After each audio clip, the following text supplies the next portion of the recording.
Muy buenas noches. Nuestra invitada de esta noche es la señora ministra de Trabajo, la doctora Gloria Inés Ramírez.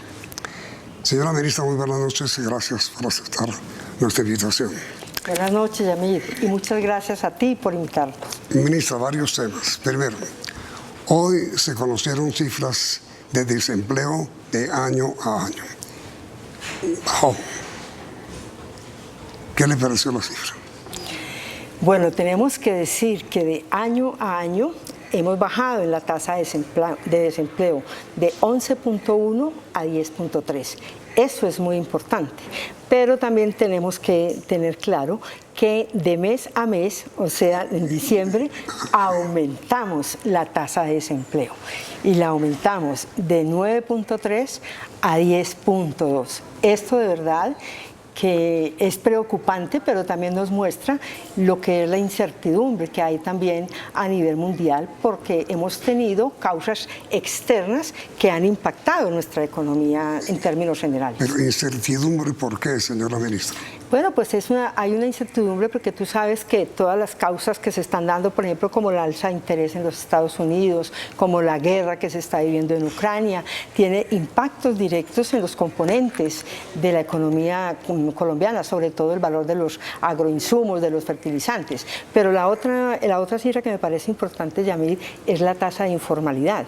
No, pero perdón, ministra, antes de pasar a ese tema, con todo respeto.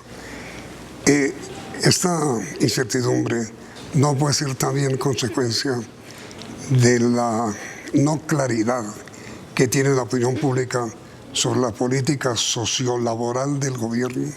No, porque se ha mostrado que no es solamente en Colombia el impacto, ha sido en todos los mercados de América Latina. Y tenemos que decir que esa incertidumbre que aparentemente plantea que el gobierno no tenga claro, este gobierno ha planteado claramente cuál es su política. Su política ha dicho que vamos a trabajar por un modelo de desarrollo de industrialización del país. Estamos trabajando para que el campo sea el motor de desarrollo, el trabajo rural, estamos haciéndolo.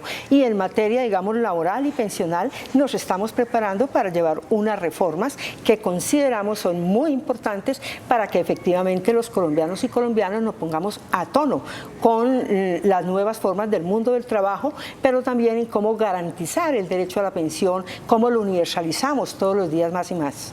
La interrumpí, señora ministra, cuando usted nos iba a comenzar a hablar de la informalidad, que ha crecido, perdóneme la palabra, brutalmente. Sí, es decir, ese es un problema estructural que efectivamente está viviendo el país y que el gobierno tiene que dedicarse a trabajar propuestas que permitan que efectivamente avancemos hacia la formalización. Y esa formalización que nosotros estamos haciendo diferentes programas, tenemos que tener claro que cuando hablamos del empleo, el empleo significa que es una política pública de empleo, que es lo que nosotros queremos trabajar. Y cuando hablamos del trabajo, estamos hablando de un derecho fundamental. ¿Cuál es nuestro reto y nuestro gran desafío? ¿Cómo armonizamos esa política de empleo que lleve hacia la formalización y cómo equilibramos con ese derecho al trabajo y a la seguridad social que también tiene compromisos Colombia a nivel internacional? Pero ministra, es que la gente desempleada, la gente que no tiene empleo, no lo encuentra. Como tiene que sobrevivir, tiene que refugiarse en la informalidad. ¿Cómo combatirla si no encuentran empleo? Claro que sí, Yamil, pero estamos trabajando en eso justamente. Hay programas que estamos, Colombia, por ejemplo, en 2 semanas estamos presentando la agenda de reindustrialización del país a través del ministro de Comercio, Turismo y de Industria. Estamos trabajando, el 21 de febrero presentamos la estrategia del Campesena, que es el SENA para el campo, como sirva para la formación y sirva de motor del desarrollo rural. En el Ministerio de Agricultura estamos trabajando también con el Ministerio de la Igualdad, que recién acaba de crearse. Estamos trabajando en los procesos de asociatividad, que es una manera también importante de generar empleo, sobre todo en el campo y en la informalidad, y haciendo los procesos de formalización. Tal vez no hemos visibilizado lo suficiente, pero hemos hecho ya muchos procesos. Más o menos hemos firmado unos 60 procesos de formalización con empresas y en el Estado colombiano, que estamos haciendo también un plan de formalización, porque el Estado en Colombia es un generador también de empleo.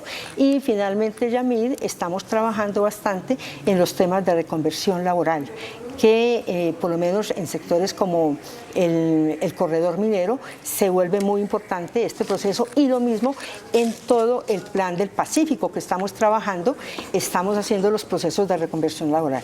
Pero a ver, ministra, miren, a los empresarios privados, ¿cuánto les vale? O un peso de salario, ¿cuánto significa en lo que tiene que pagarle en prestaciones y demás a los trabajadores? ¿Uno qué? 1.9. ¿1.9? 1.9. Eso lo llamó el presidente López en su momento las chucherías y avalorios. No olvido la frase. Chucherías y avalorios. ¿Hasta dónde ustedes partidarían de una gran reforma laboral para reducir chucherías y avalorios y crear así, generar empleo? Porque como usted bien lo dijo, a las empresas privadas les vale más lo que tienen que pagar al margen del salario que el salario mismo. Bueno, hay que manejar esto con mucho cuidado, mucho cuidado, porque cuando usted me habla de las chucherías y avalorios, yo podría decir que serían gastos que no serían necesarios. Pero si usted habla, por ejemplo, de los parafiscales, no son chucherías y avalorios, porque los parafiscales son el salario social de los trabajadores y trabajadoras. Sí. Otra cosa es que frente al sistema que tenemos hoy hay que hacer ajustes. Eso es. Usted podría hablar de chucherías y avalorios, por ejemplo, el sistema de protección al cesante, o sea, al desempleado. Usted sabe que yo no soy partidaria como está hoy, que estoy haciéndole un proceso de modificación y transformación, pero eso es muy importante, sí, porque es lo que estoy transformando para que sea oportuno y eficaz, no que se lo entreguen a uno cuando ya le han pasado 5 o 6 meses, que ya pierde su objetivo como tal. Entonces hay que ser muy prudente qué significa eso de chucherías y avalorios en términos del salario social, del bienestar de las familias, que son muy importantes como tal. Y el auxilio, señora ministra, ahora que usted lo menciona, ¿para el cesante se va a mantener? Sí, se mantiene, solo que lo transformamos. ¿Los 4 años? Sí, lo vamos a mantener los 4 años y el tiempo que sea necesario, porque cuando tenemos un país tan desempleado, pues cuando uno pierde, pues necesita. ¿Quién le paga a uno los servicios? Usted pierde el empleo, pero la casa sigue contando, usted tiene que pagar el arriendo, tiene que pagar los servicios públicos, entonces es necesario mantenerlo, solo que lo estamos transformando para que sea oportuno y eficiente. ¿Y cómo hacer, señora ministra, para darle formalidad al informante? Es decir, le pregunto de otra manera, ¿cómo hacer para que el informante se sienta más tranquilo en la informalidad que en la formalidad, que es lo que les pasa? Sí, bueno, primero hay que decir que no es un fenómeno solamente colombiano. La informalidad es un proceso estructural de toda América Latina fundamentalmente. Pero cuando vamos a hacer eso, nosotros estamos trabajando. Primero, hay una informalidad de las empresas, entonces tenemos que formalizar empresas. Y lo segundo, tenemos que formalizar personas. Y frente a esto, por ejemplo, en el campo tenemos un nivel de informalidad mucho más grande, digamos, que en la ciudad, aunque es más pequeña es más pequeño el número de habitantes, pero en proporción tenemos una informalidad mayor. Y en la ciudad hemos bajado 2 puntos, del 59 al 57%. Eso nos anima, pero no podemos bajar las alertas, porque tenemos que seguir trabajando. Uno, hacer ese proceso de industrialización de ese país rápido, Yamil. Sí, pero es que... Y segundo, llevando a la seguridad social, porque usted sabe que la formalización, ¿qué significa? Seguridad social. Claro. Eso significa que los trabajadores y trabajadoras o quienes se dedican allí puedan llegar al sistema de seguridad social. Pero es que ahí está el problema, ministra, que los informales no se formalizan porque temen que le descuenten, le descuenten, le descuenten, le descuenten. No, si nosotros hacemos un sistema que efectivamente incentive el proceso de formalización, yo pienso que eso es lo que tenemos que construir tanto en reforma laboral como en la reforma pensional. De eso es lo que se trata, de que todos los días los colombianos y colombianas puedan tener más universalidad en sus derechos. Y lo que yo he dicho, unas empresas, me ha escuchado usted mucho esto, unas empresas fuertes, potentes, pero sin precarización laboral. Ese es el equilibrio que hoy necesitamos nosotros colocar para Colombia. Los trabajadores, señora ministra, le han pedido a usted y le han pedido al gobierno que elimine la contratación directa por 1 mes o 2 meses, sino que sea indefinido. Las OPS. Sí, Yamil, esta es una manera de ir hacia el proceso de formalización. Esos contratos de 2 o 3 meses, a no ser que fueran estrictamente de obra y que el producto sea estrictamente de inversión allí, deben desaparecer del Estado. ¿Usted es partidaria de eso? Yo soy partidaria, lo que pasa es que no como lo han propuesto. Es decir, estoy de acuerdo, sí, pero no así. Yo pienso que hay que hacer un proceso de transición. Pero no así. Sí, pero no así. ¿Cómo es así? A ver, así es que tiene que haber un proceso de transición. En el caso del empleo público, que es donde hay gran parte de esta contratación que está violentando los derechos, lo que nosotros debemos hacer primero es cubrir las vacantes que tengamos en el Estado. Y cumplir las vacantes significa nombrar en provisionalidad a la gente o armar las plantas de temporalidad. Lo segundo que tenemos que hacer son los estudios de cargas. Los estudios de cargas tienen que ir acompañados de una viabilidad presupuestal. Y lo tercero, la meritocracia, porque nosotros estamos con la meritocracia. Es la mejor manera de avanzar y de darle también dignidad a la gente. Yo estoy aquí porque me lo gané, porque efectivamente concursé, pero esto implica que tenemos que hacer un proceso, no es inmediato, un proceso que va más allá de 4 meses, un proceso que más o menos puede demorar entre 10 meses y 1 año. Entonces, esa es la transición que yo llamo para que efectivamente el Estado como tal, hacia el año 2024 podamos decir que... Ahora usted dice, es así. ¿Y cómo no es así? ¿Cómo no es? Haciendo unos contratos que de alguna manera están tergiversando o encubriendo la relación laboral que debe haber directa con los trabajadores, que de otra manera significa seguridad social, prestaciones sociales. Nosotros, por ejemplo, tenemos unos programas que estamos apoyando a las pequeñas y medianas empresas. Esas pequeñas y medianas empresas van hacia un proceso de formalización. ¿Y eso qué significa? Que van afiliando a sus empleados tanto a la pensión como a la salud como a los riesgos laborales. Y para eso tenemos un sistema de inspección y vigilancia que estamos nosotros potenciando y que estamos formalizando. Ahora, señora ministra, después de comerciales, ¿en qué va su idea de el recargo nocturno desde las 6 de la tarde? Señora ministra, ¿en qué está su propuesta de que el recargo nocturno se cobre o se pague desde las 6 de la tarde? Bueno, tal y como lo he expresado públicamente, también hace parte de este proyecto de reforma laboral que estamos trabajando, del regreso a la jornada diurna y la jornada nocturna. Y como se lo he planteado al país, este es un proceso simplemente de justicia laboral. He dicho con claridad de que la jornada diurna vuelve a ser de las 6 de la mañana a las 6 de la tarde y la nocturna de las 6 de la tarde a las 6 de la mañana, con los impactos que traen. ¿Y cuáles son los impactos? Pues lógicamente las horas extras, el recargo nocturno y también lo que significa el pago de los dominicales y de los festivos. Esta es una reforma que se hizo con la ley 789 del 2003, donde a cambio de generación de empleo se recortaron unos derechos de los trabajadores. La ley misma trae un artículo que dice que si no se cumple con las metas, la ley sería transitoria.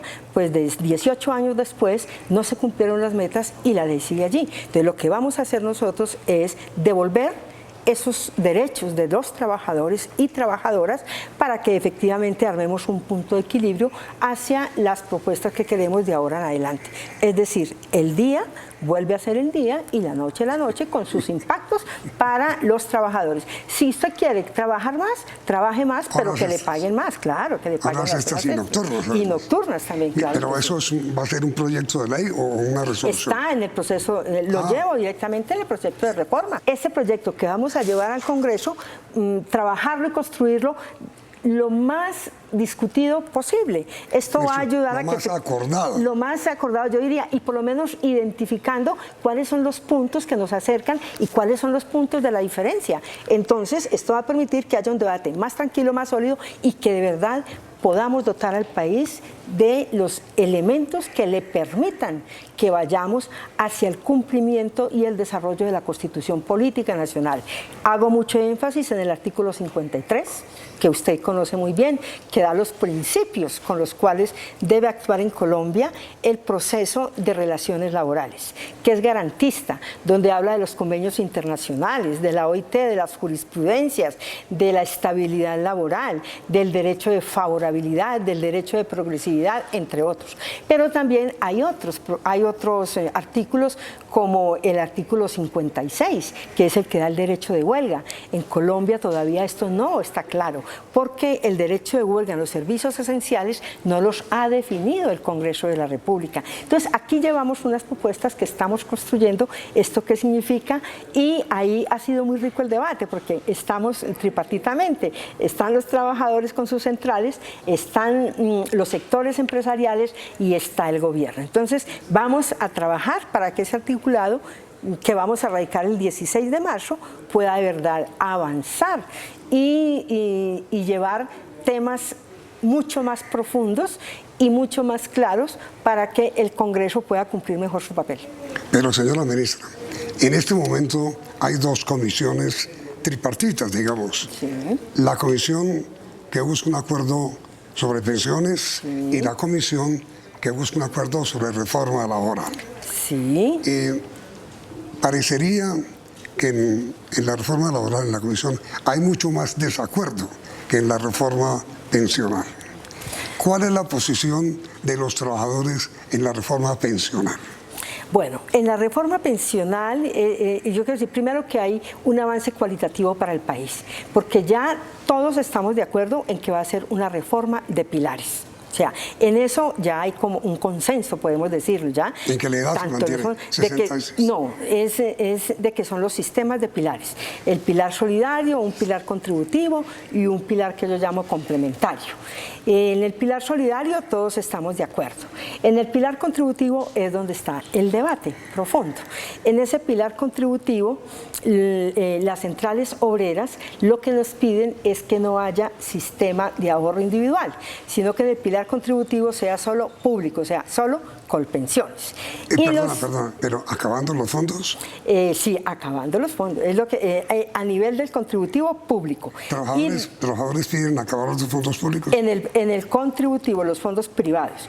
Y quedaría un pilar, ellos plantearían, es que quede un pilar de ahorro, digamos, voluntario, que sería el que harían los fondos de ahorro privados. ¿Y qué proponen los empresarios? Bueno, los empresarios están proponiendo también, digamos que propuestas que son para hacer ya el articulado. Ellos en el debate nos han presentado, por ejemplo, que debe haber un sistema de la Colombia Mayor mejorado, los BEPS pero mejorados, y nos colocan un sistema que yo llamaría el sistema contributivo. Nos lo proponen como un sistema de ahorro, y ese sistema de ahorro sería manejado tanto por públicos y privados, es decir, en la esencia es que Colpensiones se vuelva un fondo de ahorro también individual, y de esa manera pues la administración sería a través de fondos. Para nosotros esa es una propuesta, y finalmente proponen otro pilar que sería de ahorro voluntario.